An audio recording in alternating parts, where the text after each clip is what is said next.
Baik, perkenalkan nama saya Pani Pujawan. Saya adalah mahasiswa dari Politeknik Negeri Bandung, jurusan Elektro, Prodi D4 Elektronika. Di video ini, saya akan menjelaskan proyek sistem kendali terdistribusi yang diaplikasikan pada pen speed controller. Pen speed controller ini biasanya digunakan pada pengaturan suhu ruangan. Oke, langsung saja pembahasan. Berikut ini adalah desain HMI Plan Sistem Kendali Terdistribusi Fan Speed Controller. Untuk memulai atau mengoperasikan HMI, kita tekan runtime. Kemudian akan masuk ke halaman login awal atau main login. Di halaman login ini, kita harus memasukkan username dan password. Pada halaman ini, yang hanya bisa masuk ke halaman overview atau login user selanjutnya itu hanya user administrator. Selain dari itu, seperti operator atau guest tidak akan bisa masuk, melainkan hanya akan tetap diam di halaman login awal ini. Login sebagai operator.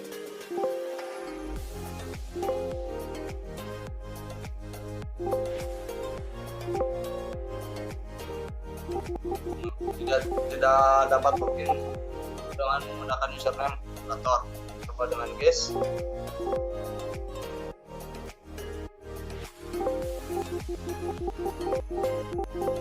Dan guest juga sama, tidak bisa login ke tahap selanjutnya.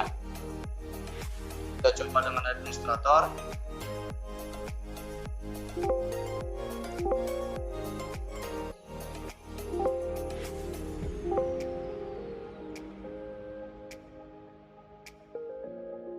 Nah, jika sudah login menggunakan username administrator, lalu akan masuk ke halaman user configuration ini.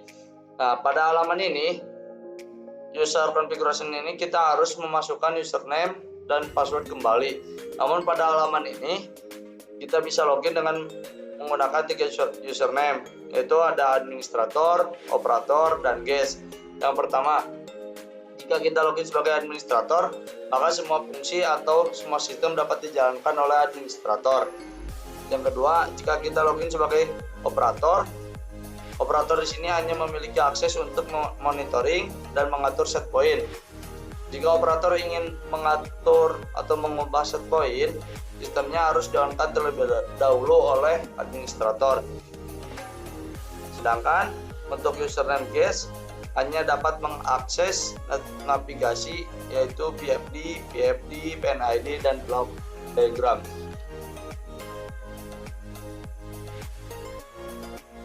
Dan kita coba login dengan menggunakan username administrator agar dapat melakukan semua akses.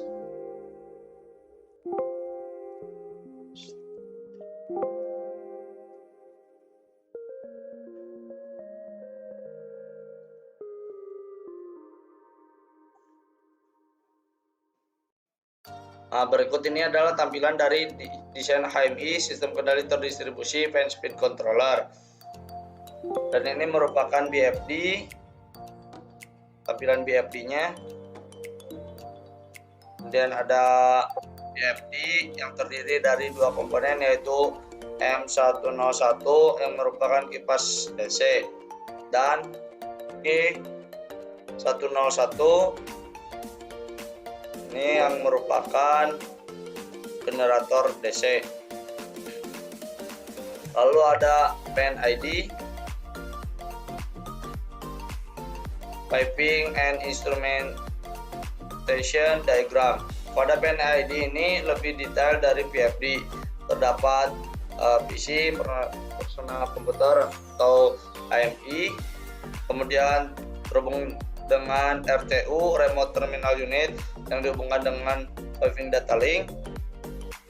Kemudian ada SC, Speed Controller, atau di sini menggunakan microcontroller Arduino Uno. Kemudian ada generator DC dan kipas. Selanjutnya ada blok diagram yang terdapat pada HMI. Nah, di sini terdapat HMI, lalu set point, kemudian ke controller. Nah, set point controller ini merupakan Arduino Uno. Selanjutnya ada driver untuk mendrive aktuator yaitu kipas, kemudian di-feedbackkan dengan menggunakan generator DC. Pada halaman ini kita bisa melihat spesifikasi dari blok diagramnya, misalkan controller menggunakan Arduino Uno. Nah, berikut ini adalah spesifikasi dari Arduino Uno. Nah, kemudian kita melihat spesifikasi dari driver yang digunakan yaitu IRF Z44N, dan berikut ini adalah spesifikasi dari IRF Z44N ini. Kemudian kita melihat spesifikasi dari aktuator. Nah, aktuator ini di sini menggunakan kipas DC dengan tegangan 12 volt, arus 0,15 ampere, dimensi 8x8 dengan tebal 2,5.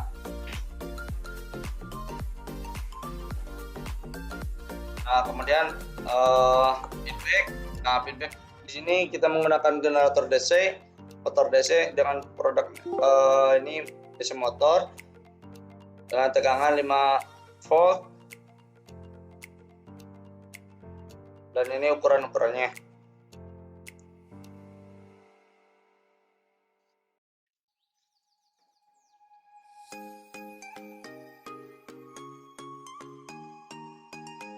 Nah, kemudian selanjutnya kita ke tampilan ACK alarm. Pada ACK alarm ini memiliki data summary itu sebagai berikut, yang dimana ketika pembacaan PV atau pembacaan RPM dari 0 sampai dengan 105 RPM itu dalam kondisi normal, yang indikatornya berwarna hijau. Kemudian pembacaan RPM dari 105 sampai dengan 120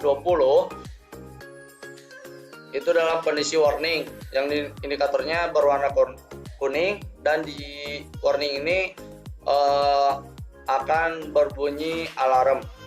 Sedangkan ketika pembacaan RPM lebih dari 120, kondisi ini dalam keadaan danger dengan indikator berwarna merah dan alarm akan berbunyi juga. Kemudian di sini ada ACK, merupakan tombol untuk mematikan alarm agar si admin sudah mengetahui bahwa adanya alarm. Kemudian terdapat SP atau set point, ini digunakan untuk mengatur atau memasukkan nilai set point, dan di sini merupakan PP yang berfungsi untuk display pembacaan RPM. Selanjutnya tampilan database. Pada tampilan ini digunakan untuk mengkoneksikan dan mendiskoneksikan dengan database pada Microsoft Access. Kemudian ada user configuration, yang dimana ini digunakan untuk mengubah username dan password.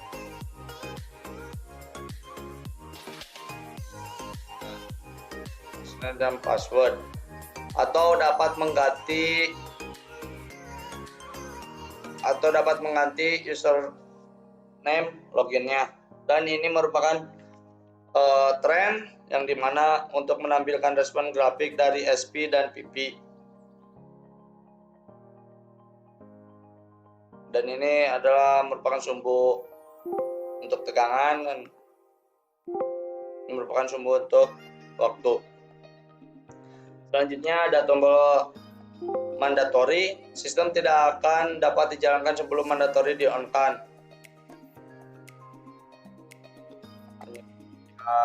Baseplate, sistem masih disable, set point pun masih disable.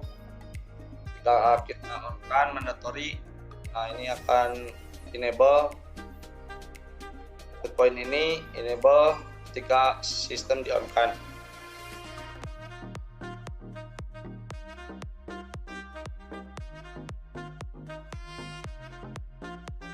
Lalu ada indikator maintenance. Nah, fungsi ini yaitu sebagai indikator jika pada plant melakukan maintenance dan semua fungsi di disable. Ini langsung terhubung dengan plant. Jadi ketika kita atau ada maintenance pada lapangan, indikator ini akan menyala atau on.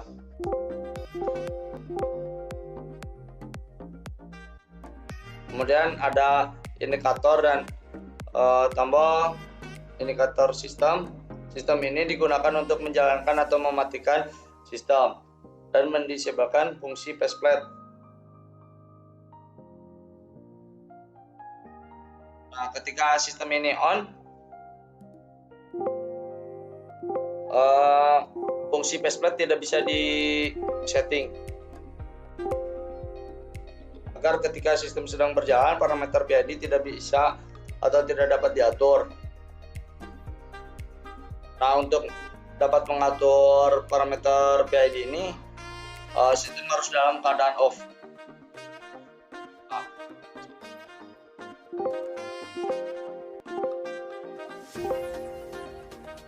Nah, pada tampilan faceplate ini, kita dapat memilih tipe PID A, B, atau C, kemudian menggunakan PID BD atau DD, dan di sini dapat mengatur parameter PID-nya.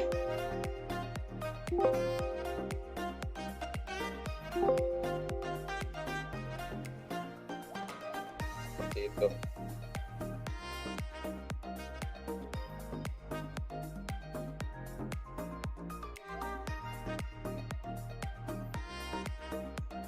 Set point-nya masih disable, sistem on-kan, maka set point tidak bisa diatur.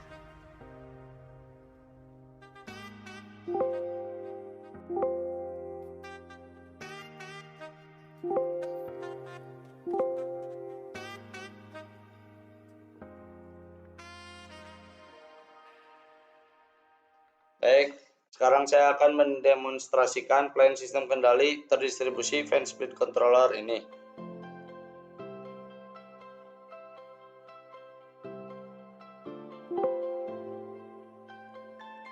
Pertama, kita atur PID, parameter PID, tipe PID, atau penggunaan PID DD atau BD. Nah, di sini saya masih login sebagai administrator.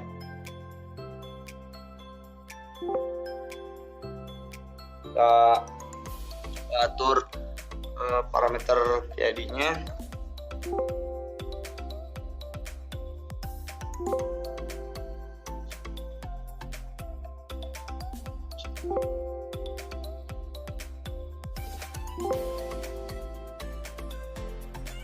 Nah, setelah mengatur parameter PID, kita on-kan sistem,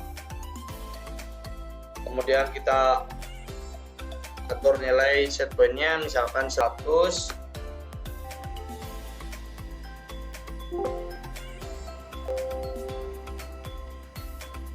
Nah, di sini respon menunjukkan tidak adanya overshoot dan tidak ada error steady state.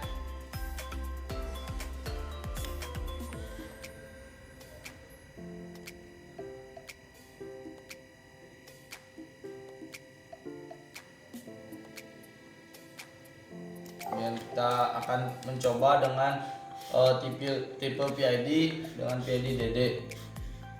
Kita open sistem, kita setting lagi, misalkan menggunakan tipe B dengan parameter yang sama. Kita akan kembali sistem dan kita atur nilai set point misalkan 100.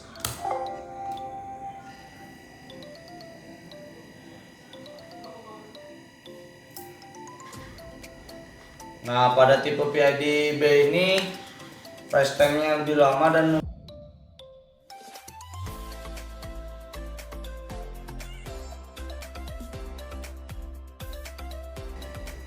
di sini menunjukkan tidak adanya error steady state untuk tipe PID dan parameter yang sama. Dan kita coba lagi dengan tipe PID C, kita open sistem, maka set point akan bernilai 0. Menggunakan tipe C, kita on-kan lagi sistem dan ini masih parameter yang sama. Nah, kita masukkan nilai set point, misalkan nilai set point 100.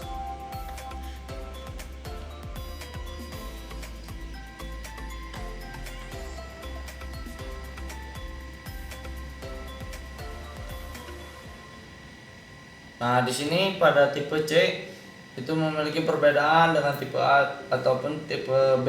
Di sini pada tipe C rise time untuk mencapai steady state itu lebih lama dibandingkan tipe A atau tipe B. Tapi di sini sama saja, untuk tipe C tidak memiliki error steady state dan overshoot. Oke, selanjutnya kita coba dengan mengganti tipe PID dan penggunaan PID BD.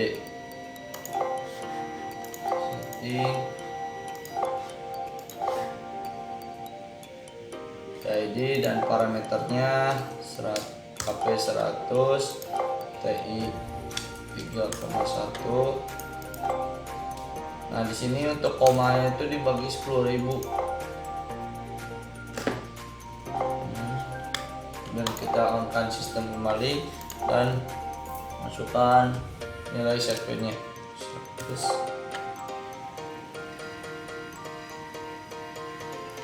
Nah, di sini untuk penggunaan PID BD dengan tipe A itu tidak memiliki overshoot dan tidak memiliki error steady state.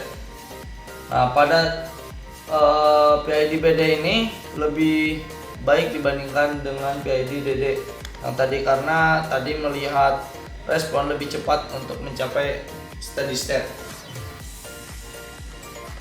Dan kita akan coba tipe B. Off-kan sistem dan kita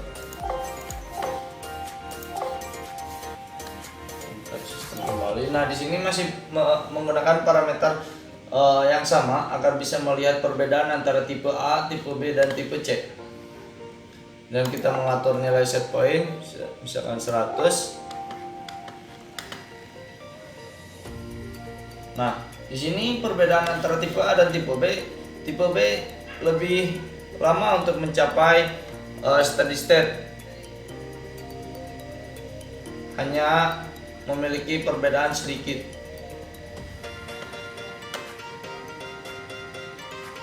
Oke, sama pada tipe B, di sini tidak memiliki error steady state. Kita mencoba lagi dengan tipe C. Kita open sistem, kita ubah ke tipe C. Dan di sini masih tetap dengan menggunakan parameter yang sama. Kita masukkan nilai set point seperti misalkan 100. Nah, di sini untuk tipe C memiliki rentan waktu, tidak langsung naik, si responnya tidak langsung naik, sehingga dia rest time-nya lebih lama untuk mencapai steady state. Dan sama pada tipe C di sini tidak memiliki error steady state. Hanya saja pada tipe C ini respon tidak reaktif terhadap perubahan set point. Kita coba kembali untuk tipe A dengan parameter yang berbeda.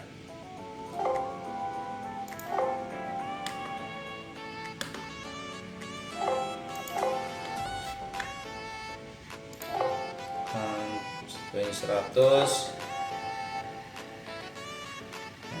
Ketika kita menggunakan parameter yang berbeda, di sini respon lebih lama untuk mencapai steady state. Kembali.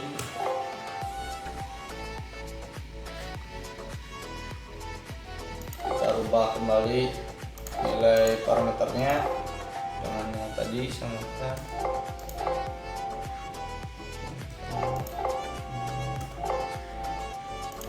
Dan kita naikkan dan masukkan nilai set point kembali.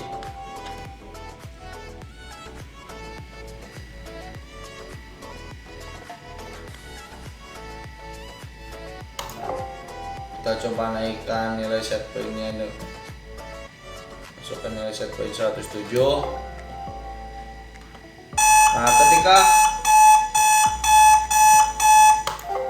ketika pembacaan pipinya itu 107 RPM-nya, maka alarm akan menyala. Itu ini dalam kondisi warning, karena kondisi warning yaitu 105 sampai 120, maka dia akan warning dengan indikator lampu berwarna kuning serta berbunyi alarm. Untuk mematikan alarmnya kita cukup tekan tombol ACK. Dan kita coba set point lebih dari 120. Kita coba 125. Nah, ketika kita naikkan set point-nya menjadi 125, maka pembacaan VV yaitu 125 RPM. Kondisi ini berada pada kondisi danger, yaitu melebihi dari 120.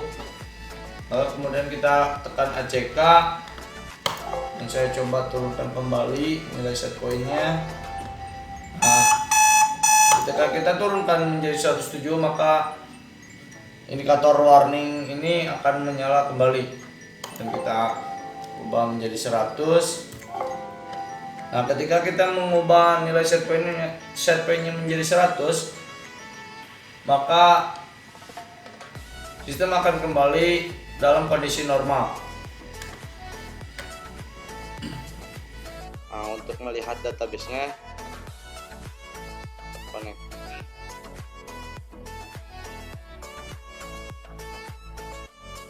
Kita lihat database di Microsoft Access.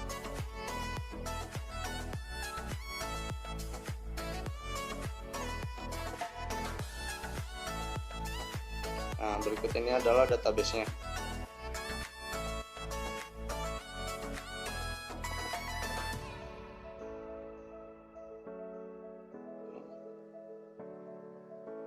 Kemudian ketika terjadi maintenance pada lapangan, ketika maintenance pada lapangan, di sini indikator maintenance akan menyala dan semua fungsi disable, termasuk SP, split system atau mandatory. Ketika pada lapangan telah menyelesaikan maintenance, maka mandatory sistem faceplate ataupun set point sudah bisa dirubah atau bisa dioperasikan. Sistem, kemudian kita akan coba login dengan username operator.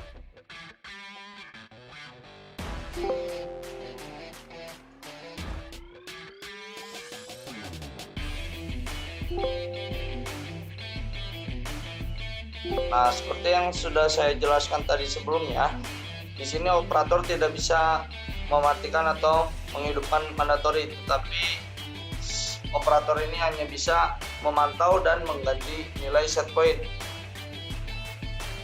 Untuk mengganti parameter atau tipe PID pun operator tidak bisa. Kita coba masukkan nilai set point dengan username operator.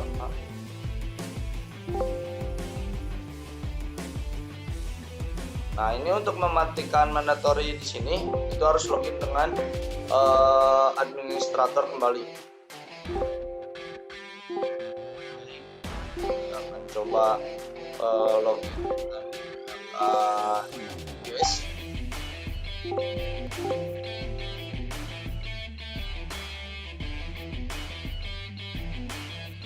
Nah, di sini guys hanya bisa melihat navigasi, yaitu BFD, blok diagram, spesifikasi dari blok diagram.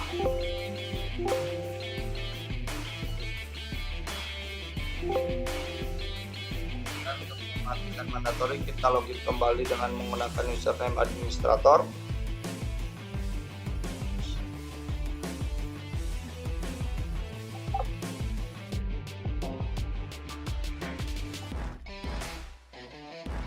Cukup sekian demo dari saya. Mohon maaf bila ada kesalahan. Wassalamualaikum warahmatullahi wabarakatuh.